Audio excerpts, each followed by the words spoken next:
Good morning, ladies and gentlemen. I'm Alexey Shmelev. I'm co-founder and chief operations at RSC, Russian-based HPC company. And I'm here today to provide you a brief update of Russian HPC market directions and trends. But before I begin, I would like to express my gratitude to Ural and to all the organizing committee for this great possibility to talk in front of you today. So, the brief outline of my presentation is in front of you. I will speak a bit about strategies and targets of Russian HPC, main HPC customers, key HPC drivers and constraints, and how Russia is positioned in HPC ratings worldwide. And after that, I'll briefly speak about RSC role and projects in all this stuff. I have used the following sources for my presentation. Of course, I used top 500 lists. There is a special top 50 list for Russia and former Soviet Union, so I used it. Of course, I use my own data, and we use open publications, so no closed government data. What are Russian strategic targets proclaimed by the government? It's very important to understand them because Russian HPC market is influenced by the government in a great scale. So for now, the government proclaimed that we need to have economy boost with innovations. Evidently, after the collapse of Soviet Union, many ties were broken, and we fall behind from the technological point of view from Western Europe and the United States. And the idea is to make us more competitive using innovations. Also, we need to drive high-tech industries in order to avoid strong dependency on oil and gas. Currently, the largest part of Russian budget goes from oil and gas export, and we consider it not to be very good because we are very weak in this position. So, as you can see, both targets are very favorable for HPC because HPC should be used in both targets in order to drive high tech and in order to boost economy with innovations. So what are main HPC customers in Russia for now? Of course, these number one is universities and academic organizations. This has very simple explanation. In order to teach economy use HPC, you need to provide enough qualified personnel. And to do that, you need to teach students to use HPC. This problem is supposed to be solved in various universities and academics. So, absolute majority of Russian HPC is located there. Some HPC is done in government organizations. This is weather forecast services, agencies for forest fire monitoring. You know, we had great fires in Russian forests in Siberia, agricultural monitoring, etc. But they are minority comparatively to universities and academia. The next is manufacturing design bureaus. It is a relatively new trend because in the 90s there were practically no sales of HPC equipment in this area. But currently the idea is to renovate the equipment used in this area. So there are relatively big amount of money which is used for buying HPC in manufacturing design bureaus. Then goes digital content creation studios. Russian movie creation industry is quite large, and it uses a lot of computer graphics. And there are a lot of medium-sized studios for digital content creation, for them computer graphics. And they buy a lot of HPC, mid-size or small-size HPC, but still HPC. And the last but not the least, of course, finance. This is a very small market yet. I would say that 10 years ago, I worked in the largest Russian invest bank. And at that moment, this was the only bank who possessed equipment that can be called HPC. For now, many banks do have this. And this market is relatively quickly growing. So I think in coming future, finance will be a very significant factor in HPC market in Russia. So estimated total Russia HPC year revenue is $55–80 million per year. Very small market, but still. And what are main drivers and constraints? The first is cost of electricity. We found out quite unexpectedly, we discovered in the early 2000 years that electricity costs money. In Soviet era, we paid a neglectable amount of money for electricity comparatively to the US, for example. I would say 10 times less or even more. But in the beginning of the 2000 years, electricity in Russia begins to cost lower than in the United States, but still significant amount of money. So having 1 megawatt per year, operation cost would be about $1 million. And capex for it would be approximately the same, about $1 million. This is a very rough estimation, average all over the country. In eastern part of Russia, where main electricity generators are located, this will be significantly less. In Moscow, for example, in the center of Moscow, it will be significantly higher. So the next is cost of floor space. If you try to build a Tier 2 building, it will cost you approximately $15,000 per square meters. For Tier 3, it will be $26,000 per square meter. And next is cost of telecommunications. These are very rough estimations. So if you need to put optics for 100 kilometers, it will cost you approximately $150,000, and operational cost will be approximately $30,000 per year. Again, very rough figures. In Eastern Siberia, this will be much more. In Moscow, it will be much less. And of course, you need to take into account the workforce. Average all over Russia, is about $180,000 per person, qualified person, including all the payments. I mean, medical insurance, which every employer must pay, all the governmental funds, etc., etc., etc. So all in all, it will be about that figure, $180,000 per person. So, and the most important thing that you must have everything combined together in one place. That is to say, for example, it will be much easier to get electricity in eastern part of Russia, but the telecommunication infrastructure there is much less developed.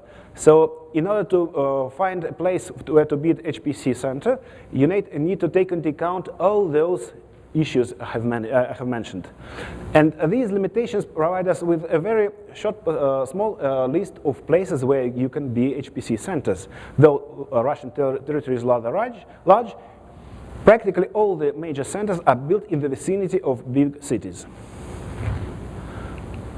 So what are the positions of Russia in various international lists, ranks? So we entered the top 500 list in November of 2001. There was the first system that entered that list. By June of 2002, we built first teraflop system. First petaflop system was built in June, by the list of June 2011. The highest position in world list was in the top 500 list published by June 2009. It was position number 12, so it was the highest Russian rank in the top 500. And at the last list announced in November 2012, we had 8 systems in top 500 list. And I would like to attract your attention to this very interesting thing. Xeon Phi was new Intel technology just announced by that time. And by the list published in November 2012, there were 7 systems worldwide with Xeon Phi. 5 of them were built in the United States, and 2 of them were built outside of the United States, both in Russia and both by RSC. So this shows a very interesting tendency. Russia cannot afford itself to have dozens of systems in top 500. Instead of that, Russia's strategy is to build small amount of systems, but each system needs to be very innovative. It needs to use latest technology available on the market. So both systems in Russia with Xeon Phi are the only systems outside of the United States. So, and this is RSC share. My company share 37.5% among all the Russian systems in the world list. So another interesting thing is, at this time, government proclaimed special financing program for boosting HPC. And we see the result of this program, immediate boost from, let us say, 4 systems in June of 2009 to 12 systems in June 2011. So currently government tries to invest a lot in this area. Our position in Green 500 is the following. We entered the list much later than we entered the list of top 500. Our first position in this Green 500 list was in November 2007.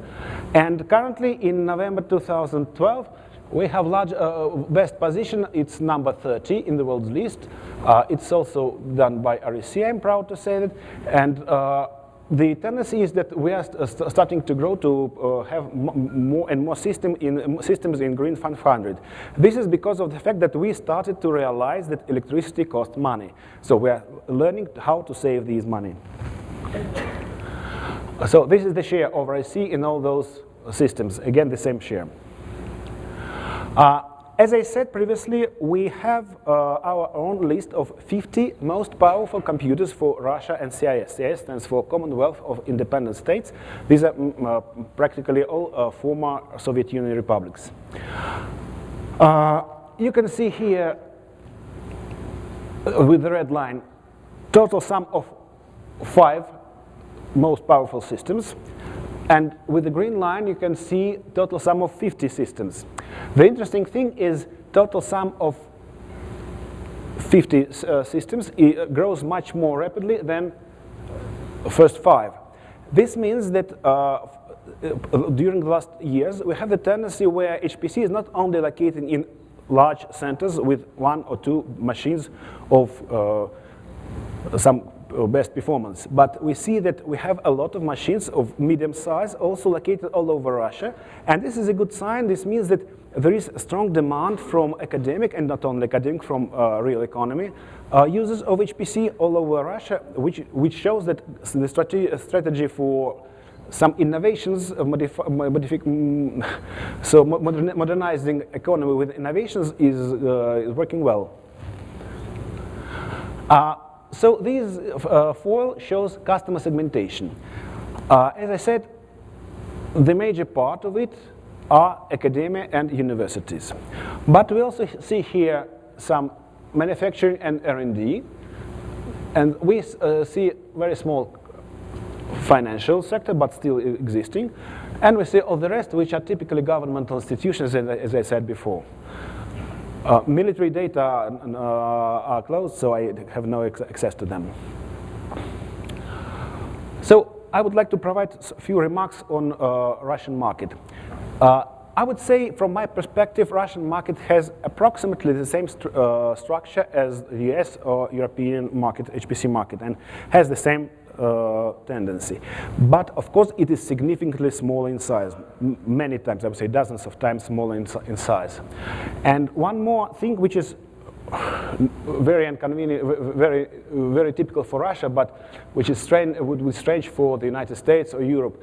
Governmental non-recoverable engineering is not a typical practice in Russia. So every commercial company needs to invest its own money for doing research, and practically with very limited governmental support. Well, which is a very sad fact, but the life is as it is. But nevertheless, Russian companies possess some leading HPC technologies in some areas. Of course, we cannot compete, for example, to IBM worldwide, but still we have some interesting things in some of our projects. And after this, I would like to provide you with a brief profile of my company and the role it plays in Russian HPC. We were founded in 2009, January, as a Russian-based HPC company. Our market differentiator is that we are doing liquid cooling HPC, and we sell HPC solutions together with our own HPC software stack. So, of course, this is a very highly competitive market. Even in Russia, we have many competitors. So we try to fulfill the demands of our customers with our efficiency, performance, productivity, availability, reliability, etc. What we focus at? Currently, we sell our new Tornado architecture, and the idea is to use standard off-the-shelf motherboards, off-the-shelf CPUs, all the components that are widely available, and provide them all the benefits of liquid cooling. Typically, if you are doing liquid cooling, you would start with designing your own motherboard. And since the volume of manufacturing would not be so large, it will be quite expensive. So our idea was to use off-the-shelf air-cooled motherboards to remove heat sinks and to provide liquid cooling for them. So currently, the solution is very flexible, and the customer can say that he wants some particular motherboard, that one. And well, of course, there could be some exceptions, but generally in 2 months, he'll have this motherboard with liquid cooling in his solution. So it is very flexible. And here you can see the way our computational node looks like. You see here the motherboard. In this case, it's Intel Jefferson Pass, 2-socket motherboard, socket 1, socket 2. And from the other side, it's covered with cool plate, which is attached firmly to the motherboard. And the landscape of this cool plate is that it follows the landscape of the motherboard.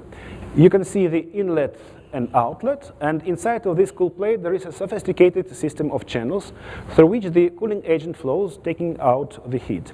For now, we can remove up to 1.5 kilowatts per motherboard. I think this is more than enough. With small modifications, we know how to do it, but we don't see the demand. We can do up to 3 kilowatts per motherboard. Here you can see our chief executive at Salt Lake City in November last year, presenting our new computational node with Xeon PHYs. So with Xeon PHYs, we have up to 181 teraflops per rack, and this is 3.8x higher than the previous world record for x86 architecture. As I previously said, we had 2 of the 7 Xeon PHYs projects worldwide by that time. So these are the data for our computational node with Xeon PHYs. You can see it here. So it's somewhat thicker than the one without Xeon PHYs. You can see the chassis with Xeon PHYs. They're located in a vertical position. And typical configuration would be 2 E5 2690 Intel CPUs plus 2 Intel Xeon PHYs per 1 computational node. We can add up to 128 gigabytes of memory per node. In case we need more, we know how to do it, but again, there is no demand for now. And we have rack level design, so this is a fully integrated solution with its own monitoring system, with system allowing us to handle this solution, etc. And we have used it in several projects. I will speak about them a little bit later. So our product line comes from the smallest RSC DC Micro. DC stands for data center.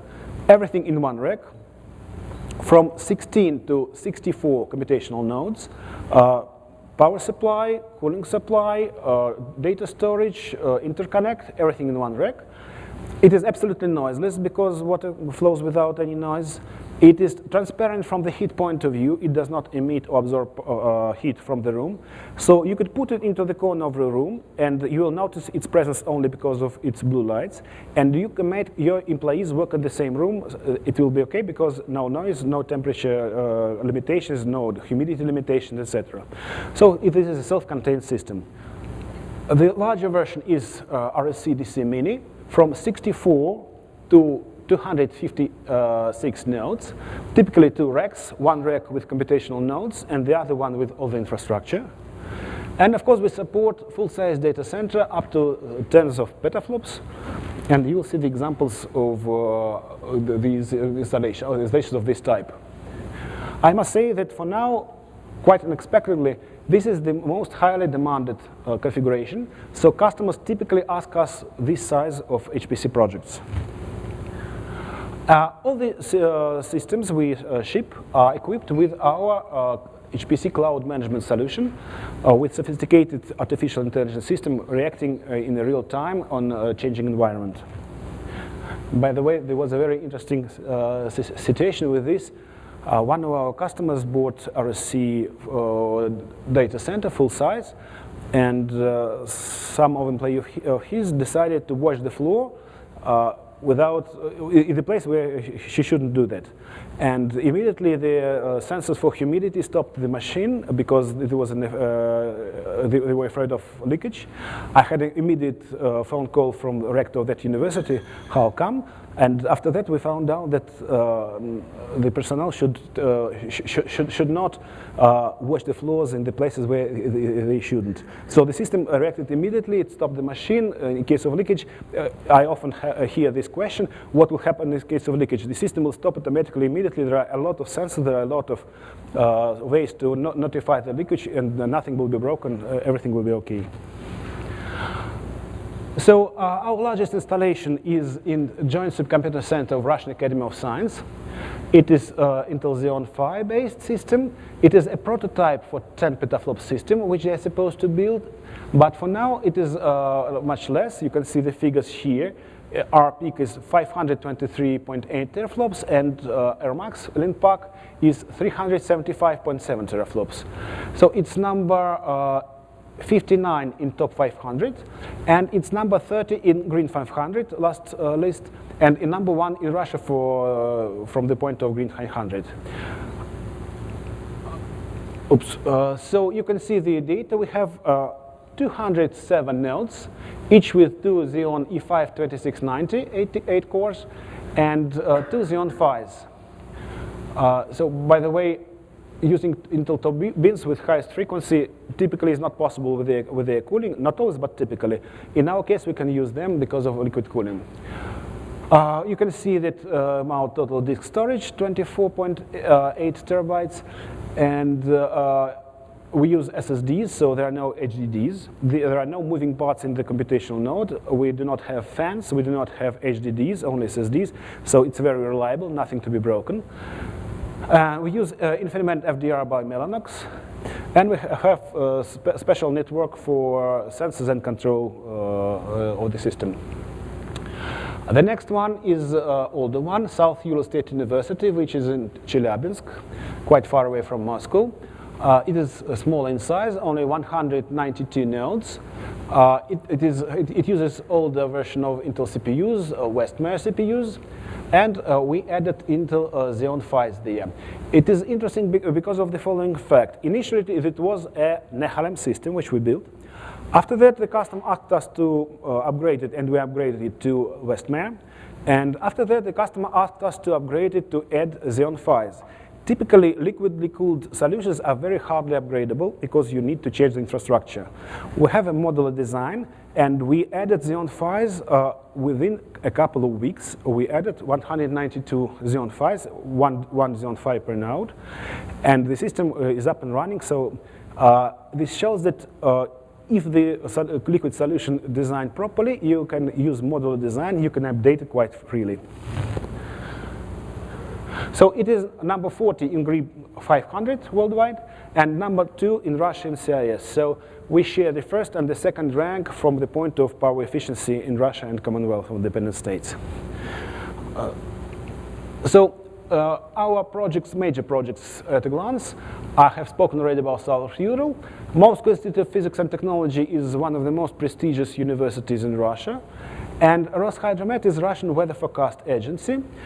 It is interesting because here we have very good, I would say, efficiency on LinPack, 90% on LinPack. This is because we use Intel CPUs can work in turbo boost mode, which means that they can work in higher frequency being properly cooled. In this situation, they are cooled in the way that can use this technology 100% of the time, giving the customer approximately 400 megahertz for free all the time. It is interesting because this is a mission-critical system for the customer. They need to provide weather forecast every, I don't remember exactly how many hours, otherwise the aviation will not be able to operate.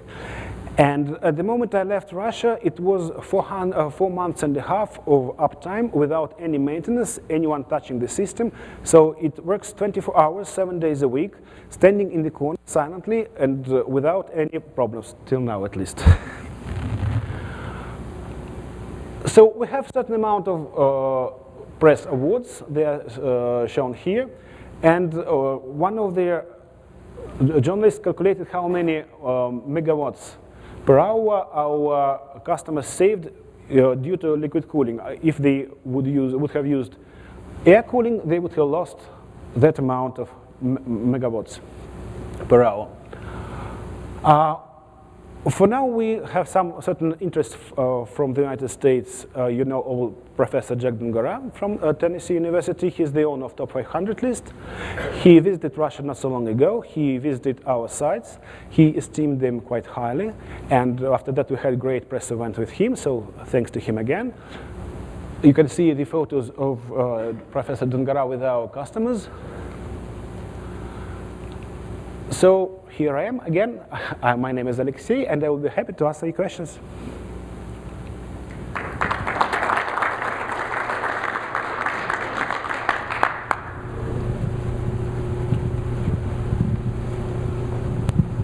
Alexey, Yeah. so within the context of, does T Platforms enjoy any kind of advantage through the association with Moscow State University and that connection to the government, or is it, do they have any competitive advantage in getting business in Russia? Well, you know, we all compete on the same market, so of course, if you have a customer, you have an advantage. I have other customers, not the Moscow State University, but other customers that also hopefully have money and who also love me and who come again and again asking me for other systems or system expansion. So we do compete with T Platforms, but I don't see here any governmental issue.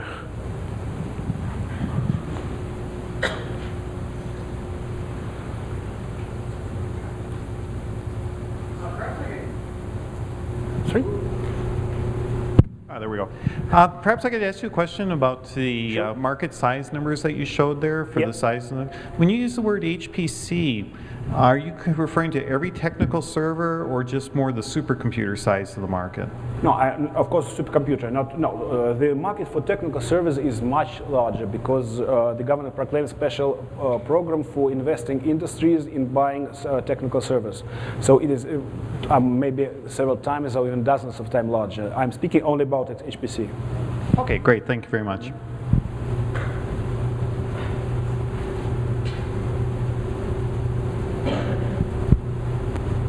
Thank you More so much. questions? All right, Thank you. thank you.